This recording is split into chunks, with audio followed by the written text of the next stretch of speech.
Nobody hangs up a thing around here.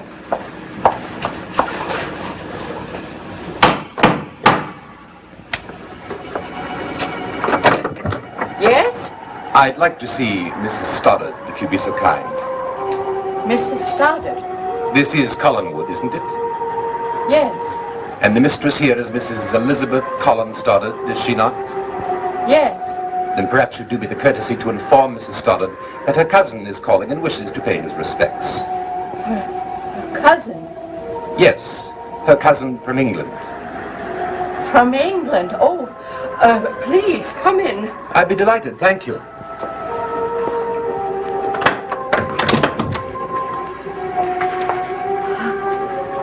Oh, would you like to wait in the drawing room? Here would be fine, thank you.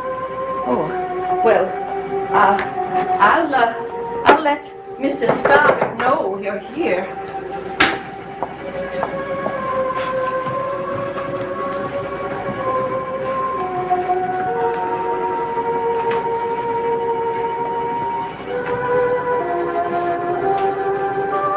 Oh, madam, if you would, you may tell her that it's Barnabas Collins.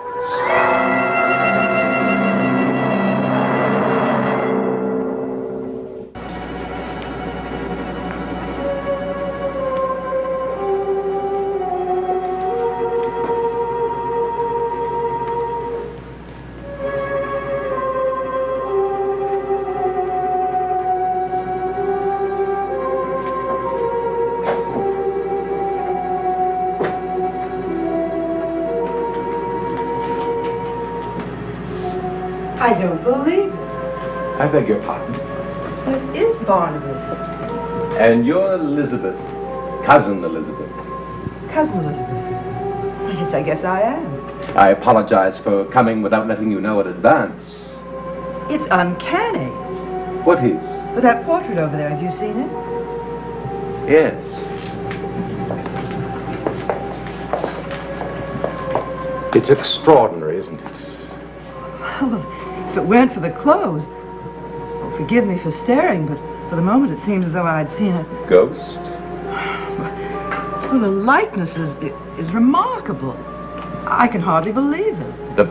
The Collins blood always had a certain persistent strength. This is no way to greet a relative. Welcome to Collinwood. Thank you, cousin.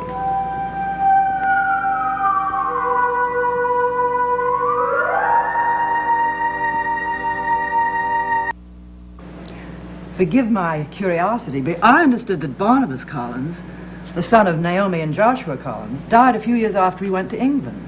Well, that's true, but apparently the family history didn't tell of his marriage and the fact that he had a son who proved to be my great-great-grandfather.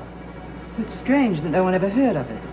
Well, if one considers communications in those days, well, a family separated by great distances sometimes lost track of some of its members. I suppose you're right. Shall we go into the drawing room? Thank you. So there's a whole branch of the Collins family flourishing in England, and I never knew it. Flourishing may be hardly the word for it. Alas, I am the sole remaining member. Oh, I'm sorry to hear that. Have you no family of your own? As yet, no. But there's still hope. Oh, there's always hope. Anyone definite? Not as yet. Did you come to America to find a bride? Well, that wasn't my sole purpose, but I don't rule it out as a possibility. Well, I'm glad to hear that. Shall we sit down? Thank you.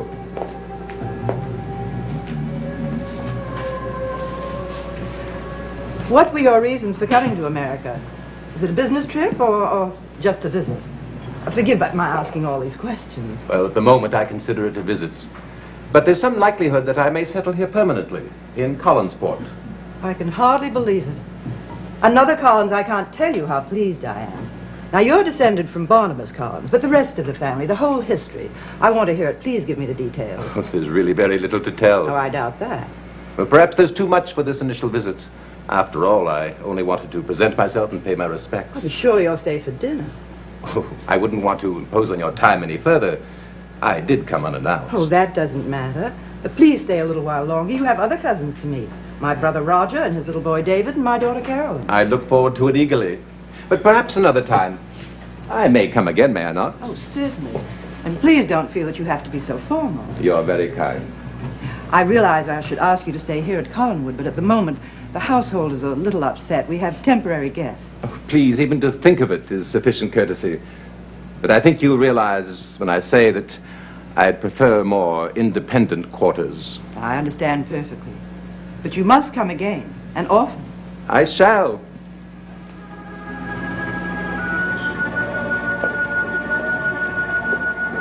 I've always loved Collinwood. It's just as I remembered it. Remember it? But you've never been here before. But I feel as though I have. Descriptions, stories, they've all been handed down from generation to generation. And being here now is like returning to a memory from childhood. Oh, don't be surprised if I know Collinwood quite well. Even the old house near Widow's Hill, where our poor, unfortunate ancestors, Jeremiah and Josette Collins, lived for a time. And I understand that Joshua Collins, my direct ancestor, lived there with his family, even after this house was built. Well, you certainly were well schooled in the family history. I wouldn't be a Collins if I weren't.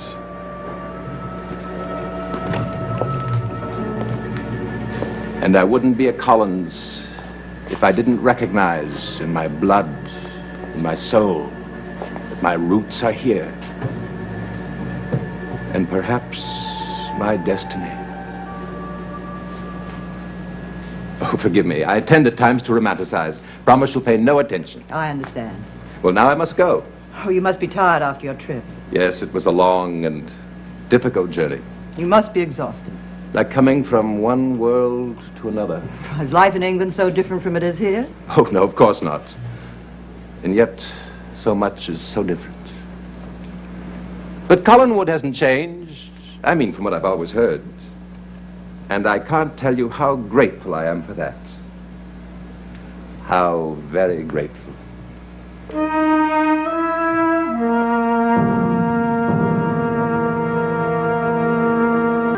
Now, you must promise to come whenever you like. You're not a stranger, you know. You're a member of the family. Oh, excuse me. I didn't know you were busy. Oh, come in, Vicky, please. I want you to meet a cousin of mine. Yes, this is my cousin Barnabas from England. Barnabas, this is Vicky. Victoria Winters. She's my nephew's tutor. How do you do?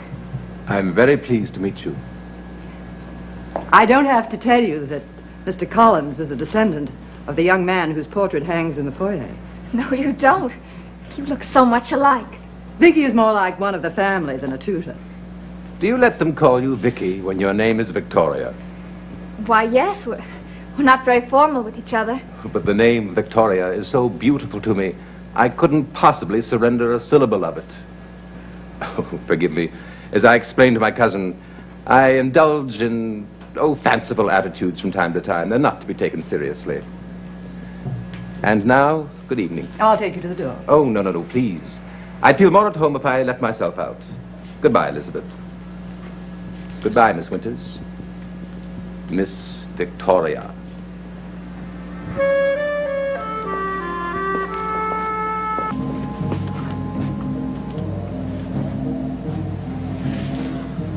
Who's there? Barnabas. Barnabas Collins?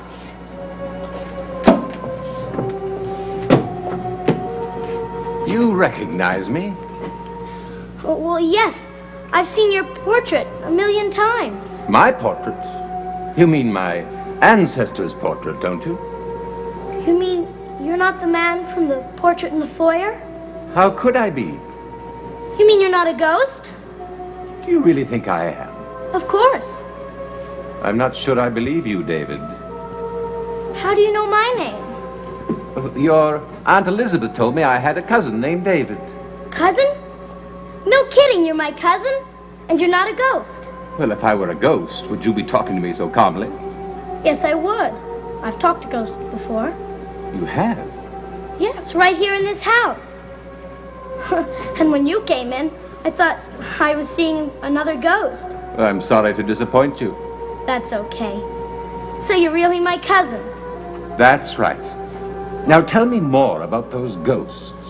Well, my favorite one, of course, is Josette. That's her picture there. Our ancestor from over 100 years ago. That's right.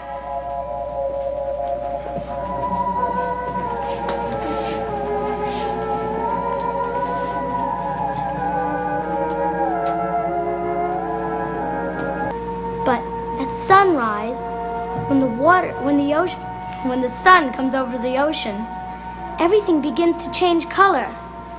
Right in front of your eyes. Sunrise? I come out here sometimes early in the morning, before anybody knows I'm awake. Would you like to come with me sometime? Perhaps. Sometime. Where were you when I was turned into something that even my own father loathed? If his ghost is here with yours, tell him I've come home. I claim this house as mine. And whatever power you or he may have is ended. I am free now and alive.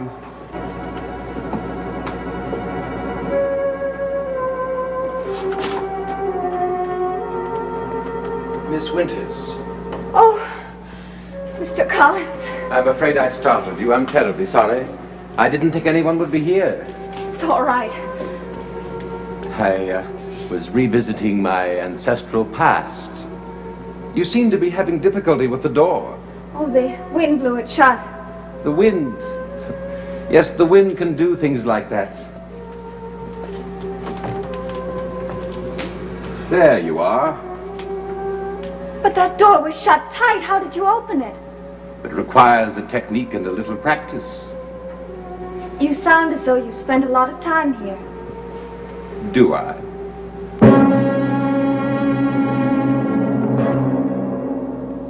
The door has a tendency to stick. Now, how could you know that if you've never been here until this visit? I haven't actually. But I know every inch of it. But how? Oh, from old letters and family journals. From you, my youth, spent listening to my elders speak of the past. This house has a great many stories to tell. Yes, and I know all of them. In detail. It must have been a very beautiful house. Yes, it was. And it's now more beautiful than ever. But it's all falling apart. It will be a long time before this house falls apart. It was made to last forever. But nothing lasts forever. Ooh, well, let's see about that. What about the pyramids of Egypt? You've got me there. But you can't compare the pyramids to this house. Why can't I? Because they were built to last indefinitely. And how long is indefinitely? Well, some of them have lasted for 5,000 years. Some longer than that. But tell me the difference between forever and indefinitely. Well, forever is something that never ends. And indefinitely is something that will end at some time. Very good. You're a bright girl, Miss Winters. Thank you. In a way, you can compare the pyramids to this house. Both were built to support an ego and perpetuate a memory. But both merely survived as architectural feats. Oh, but to me, this house has always been a reminder of the enterprise of the people who settled here. Yes, in a way, you're right. The design and construction of this house represented a marriage of the elegance of Europe and the vigor and enterprise of the New World. The foundations were made from rocks left behind by glaciers thousands of years ago. The beams and supports were cut from ancient local forests.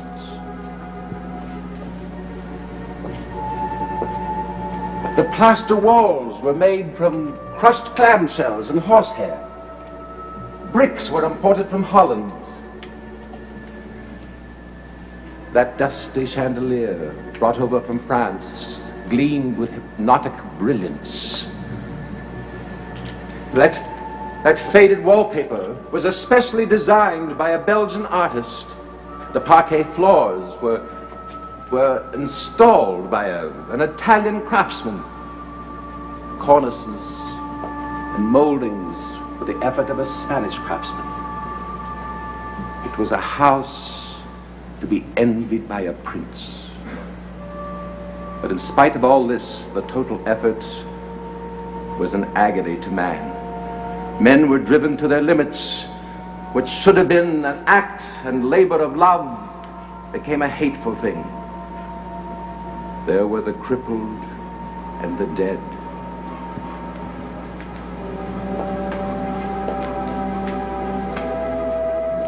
Like the pyramids, one could ask, was it worth it? You paint a very dismal picture. Oh, it is the only true one. Have you to invite me up? Well, I thought you'd want to meet Carolyn. I want to meet everyone. Thank you. I'll see if she's in there. Carolyn? Oh, Roger, I'm glad you're back. Oh, why? Barnabas Collins is here and wants to meet you. Oh, well, I'd like to meet him, too. So would I. Mr. Collins? This is Carolyn Stoddard. Carolyn, this is Barnabas Collins. How do you do? I'm very happy to meet you. You're every bit as beautiful as you've been described. Thank you. And this is Roger Collins. Roger, very pleased to meet you. Nice to meet you, too. Well, I've been looking forward to this for a long time. Have you? Yes, it's reassuring to know that there's still part of the family still alive. In England, they've no longer exist. Oh, well, I'm sorry to hear that. Yes, we're very much in existence here.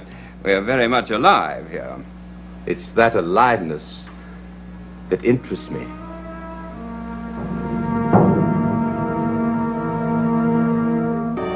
We keep most of the family records and journals in here. I would like to look through them sometime. Oh, please feel free to do so. This is a very nice room. Yes, I understand it's the one that Jeremiah Collins used for his business purposes. That's possible. Jeremiah would have liked this kind of room. You're very intimate with our ancestral line, aren't you? Call it a hobby. Oh, care for a drink? Thank you. Sherry, please. Well, I believe you're in luck. Amontillado. Yes, how did you know? Oh, a family favorite. Jeremiah drank it frequently. I merely assumed that his descendants would follow in his particular taste. Yes, I believe that Jeremiah owned part of a vineyard in Spain. Yes, near Malaga, I believe. I don't know where it was, but I know that shipments arrived long after he was dead. And then I think just before World War II, the family disposed of the interest in the vineyard. We have several bottles left.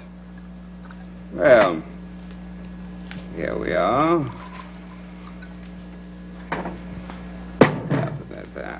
Now, shall we drink to your visit?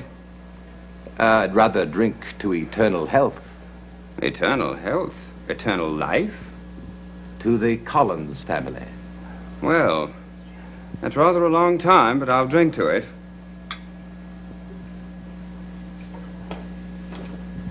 Excellent. Oh, may I see that ring? Certainly. This ring. I've seen it before. Have you? It's unforgettable. The painting of Barnabas Collins. It's on his finger.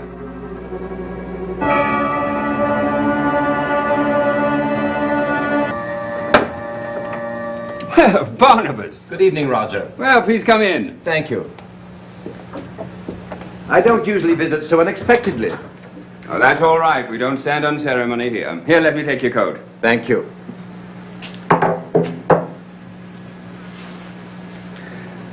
Liz and I were just discussing you.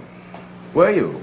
Yes, I tried reaching you at the Collins Port Inn, but I didn't have any luck. I'm terribly sorry. I should have let you know where to contact me. We were wondering where you were staying. Is Elizabeth here? Yes, she's right inside. Come in. Liz, we have a visitor. Barnabas, how nice to see you. Good evening, Elizabeth. I hope I haven't disturbed you coming here unannounced. Not at all. I want you to come as often as you like. Thank you. I appreciate that. We were just wondering about your accommodations. Oh, yes, my accommodations. They've been adequate. Well, we thought that you might be more comfortable staying here with us. How very thoughtful of you. Thank you so much. I've been thinking about changing my accommodations. Ah, then you'll accept our invitation. Well, not exactly. But I would like to make a counter-proposal. Counter-proposal? Yes, I thought it over very carefully, and there's something I'd really like to do. What's that? I'd like to move into the old house.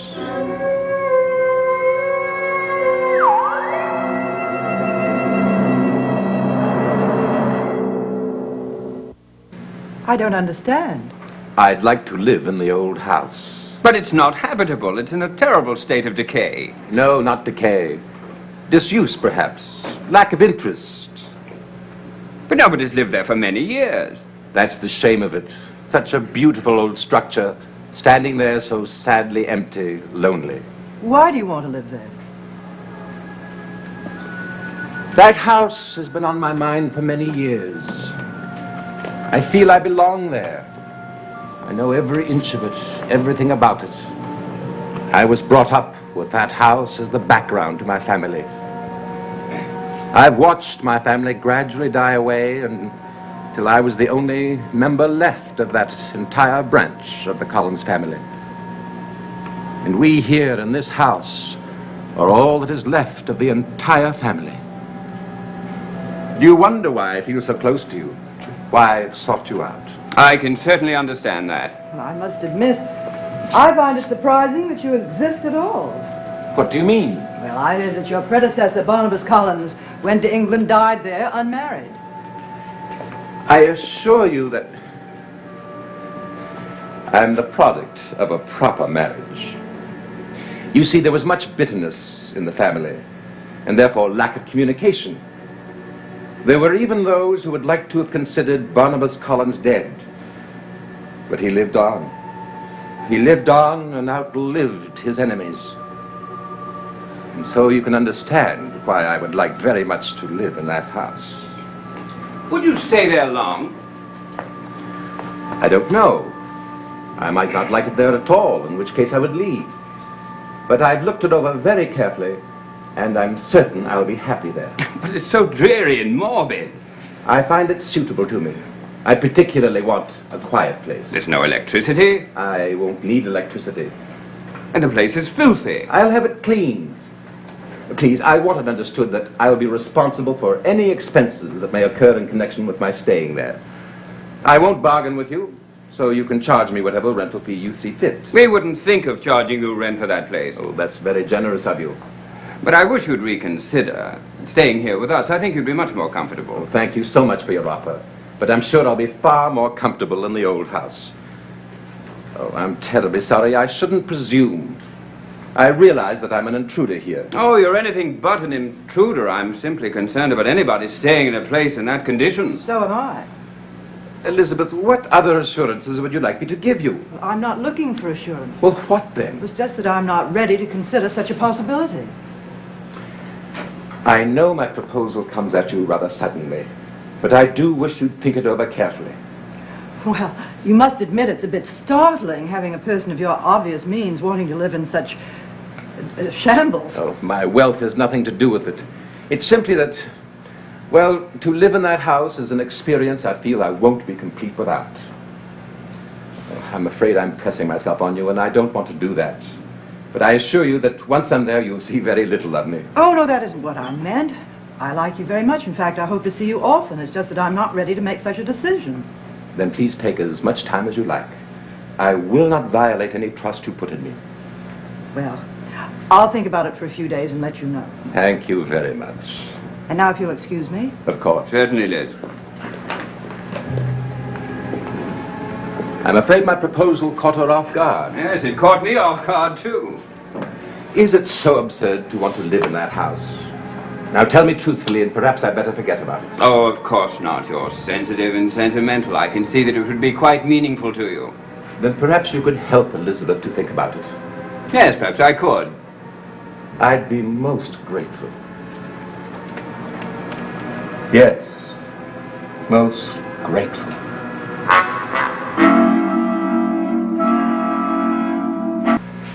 So tell me, how did you know I was staying here? Well, someone must have mentioned it during the course of conversation. Ah, yes, of course they might. I still wish I could place you, though. Let me help you then. You must have looked at this portrait. Oh, of course. Aye, the resemblance is... Well, I'd swear that was you. I didn't know this poor fellow was dead and buried 100 years. I must acknowledge your powers of recognition.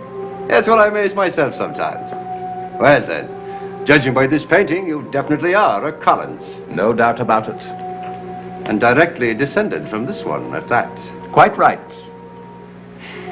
I've heard some rather odd stories about him.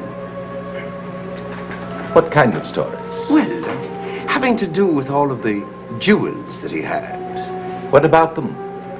Well, they say that he was buried with every piece of jewelry he owned. Do you believe that? I don't know what to believe. Does it matter? Well, no, except that... Well, if someone did believe that all those jewels were buried in a grave, wouldn't that sort of encourage a grave robber?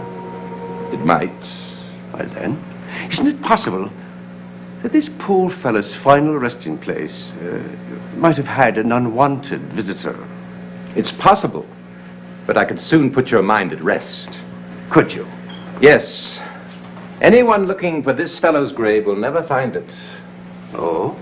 Because he was buried in England. Are you sure? I would know. And the jewelry? It was properly disposed of. Not buried with him? No. Oh. Well, good. Good. Why do you say that? Well, let's say that I hate to see crime encouraged.